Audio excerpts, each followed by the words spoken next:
అయితే ఈయన పట్టుకోవాలి, ఈయన చంపేయాలి, సిలువేసేయాలి, సిలువేసేస్తే ఈయన చచ్చిపోతాడు. అయితే ఈయన అలా చావాలంటే, సిలువేయాలంటే దానికి ఒక బలమైన కారణం కావాలి. ఏ తప్పు చేయకుండా నువ్వు యేసు ప్రభువుకి సిలువ ఎలాగేస్తావు?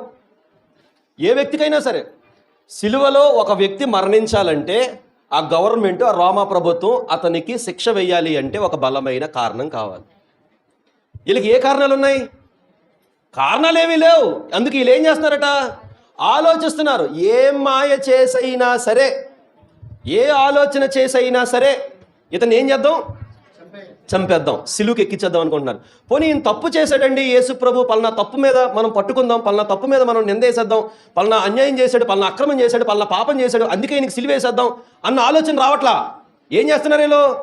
వెతికేరు కారణాలు. ఈ ప్రధాన యాజకులు, ఈ శాస్త్రులు, పెద్దలు, ప్రజలు వీళ్ళందరూ కలిసి కయప మందిరములో కూడుకొని అక్కడ ఉండి వీళ్ళందరూ మాట్లాడుకున్న భాష ఏంటంటే, ఆలోచన ఏంటంటే ఒకే ఒక్కటి. ఏంటది?